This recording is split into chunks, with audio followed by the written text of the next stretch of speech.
I got a review code, out of the blue. They're like, hey, listen, it's spooky season. You probably have a lot on your plate, but we're going to send you a review code for something if you'd like it. And I said, you know what? Yeah, send it to me. And that was a review code for a game called Haunted House. Now, you remember 2022's, or is it Haunted House or Haunted Mansion? Haunted House? Haunted House. Haunted Mansion's the Disney thing. That's right. Yeah. You remember 2022's Haunted House remake, which is a part of the Atari 50 collection. Yeah, right? They did like a funky little special, like a 3D-ish dungeon, played whatever. A lot like the Atari version of Haunted House. Like it did. Yes. Just in 3 dimensions. Yeah. Exactly. So they tried to make it a 3-dimensional Haunted House version, and it was at best, it just was not fun. It was a novelty. It was totally, it literally wasn't. I was like, I'm going to play this one time. I died. I'm done. Yeah. They have remade Haunted House. Now, what Atari has done is this is a completely new take on Haunted House. Yeah. And let me share I played a bit of this at PAX. Yeah. Oh, did you? Okay, cool. Yeah. Where is it? I thought I played it here. I thought I had it. Where is it? Oh, here it is. I passed by the trailer like 4 times. Okay. This Haunted House is a roguelike, just like the other one. In this house. This ain't the other versions of Haunted House. This is surprisingly fun. This is actually fun. It's actually pretty surprisingly enjoyable. It is an isometric Haunted House roguelite. So you're still going through this mansion, your uncle's mansion, his uncle's haunted house. You can sneak around. You can kind of use that little light as almost like a what do they call it? Like a proton pack. But essentially, your uncle's lost in his mansion. You went to go look for him. And then your friends get lost because that's just how video games work. The mansion's overrun by ghosts and like monsters and stuff. And everybody's separated. And you have to find everybody and find your uncle, basically. So pretty typical style of a story, whatever. It's definitely an arcade, Atari-ish style story. But it's charming because it has a little bit of that Luigi's Mansion feel. Now, Luigi's Mansion borrows a lot from Haunted House. Yeah. In a real modern version and the Mario version. This takes the Luigification of some of that and the feel of the house and the feel of the space, which I really like in this. There's actual like space. Everything is really highly detailed. Everything's hand-drawn.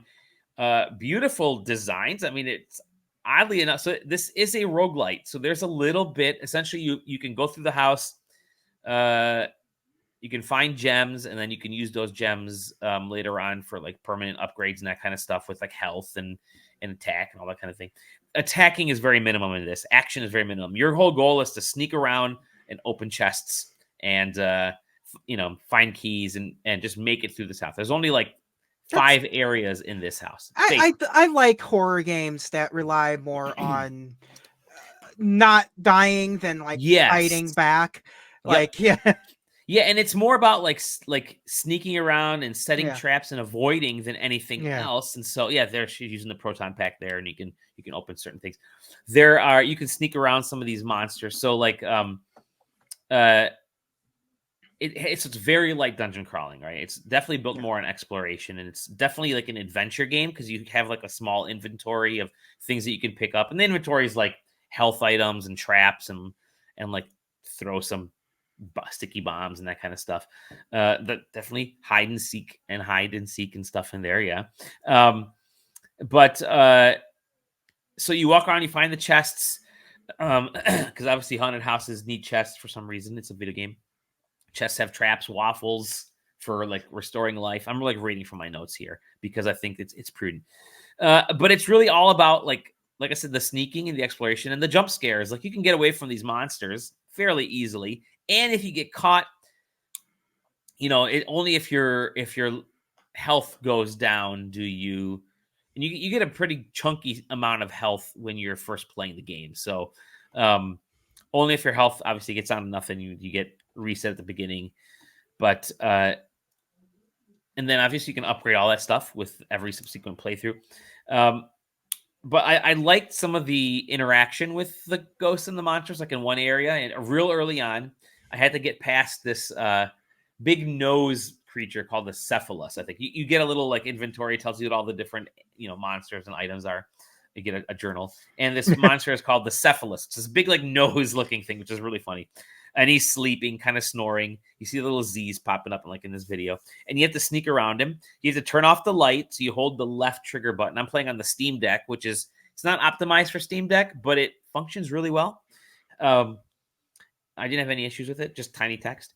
And as I'm sneaking around, I like accidentally bump into a statue and it falls over and it wakes up the monster and I get sent back, right? So it's not like you don't lose a ton of health, you lose a little bit of your health and you get back to the point, but the stuff has been activated. So like the statue's already busted. So you can go right to where it was and not worry about knocking it over again, which is again, I think it's good in that way because you can kind of map out your path and knock certain things over if you're not if you have enough life, HP and kind of make your way through that way. So I found that kind of charming. I don't know. I sneaking around these sleeping monsters and getting away from people and running and doing these little rolls over like spike traps and stuff. It's pretty good. Very light battle sequences. You can like pick up. You saw some of the monsters in the video, but you can pick up like traps and chuck the traps at monsters and that stuns them. And then you can roll past them or run past them and get out. Like there's no real like monster killing. It's all about like stunning and staying away. And I kind of like the simplicity. And really, the game's only like 2-3 hours, 4 hours. It's not a long game. It's the perfect length. It's not aimed for like us old dudes to like sit down and dissect. This really is like, hey, give it to your preteen. It's got a little bit of jump scare. It's definitely a spooky game. Some of those jump scare aspects. I like the way that the map is set up. So you're going through these different parts of this house. It's definitely a spooky-ish haunted house. They did a good job in developing that. The hand-drawn artwork is great. The game's short. It feels short. It feels to the point. But the roguelite aspect is kind of cool. It's funny you don't even really need to go through the roguelite aspect because I think I made it really far on my first run and was surprised that I made it that far and how I'm rescuing people and stuff. I was like, oh shit, I may not need to restart this thing. But it's a small game, and you can sit on your couch and you can watch a movie and do the majority of the runs while watching a Halloween spooky movie, or you give it to your kid and they'll knock it out, or give it to like a neighbor's kid if you don't have a kid, or if you don't know how many kids you have, which is in your case, JJ, you have all those kids. Wow. But you can, it's a good game for that age range. I was surprised at how successful they were in pulling this together. Did not see this was it Orbit Studio developed this for? Yeah, I did not see this game coming out. Yeah, I looked them up. They haven't really done anything any of us would know. Guess what? They did a good job with this because there's a little bit of Maniac Mansion feel to it, which I appreciate. Cool little house design, cool game design. I do like that. The house logo, the word house kind of looks like the house from the Full House logo. Yeah, I was gonna say the same thing. Yeah, a little bit of Full House, haunted Full House. But I'm totally surprised. This is legit. This is a fun game to play with somebody else. Like I said, fun game like that. Yeah, like I said on the PAX show after talking with them and with some of the stuff that I've played, this is a different.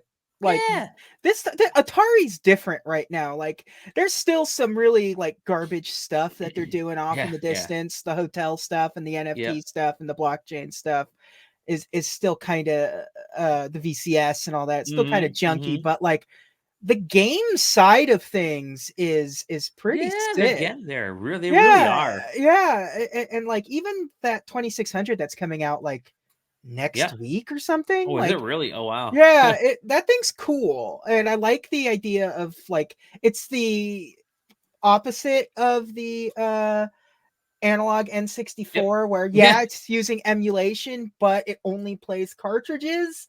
Yeah.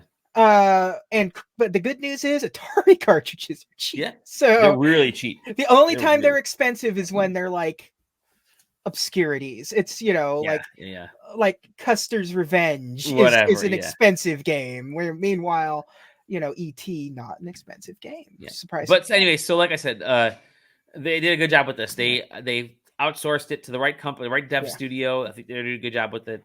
I would I can recommend this game. Again, it's not going to set the world on fire, but this time of year, you're looking for spooky games and you don't want to do anything crazy, go for it. Yeah.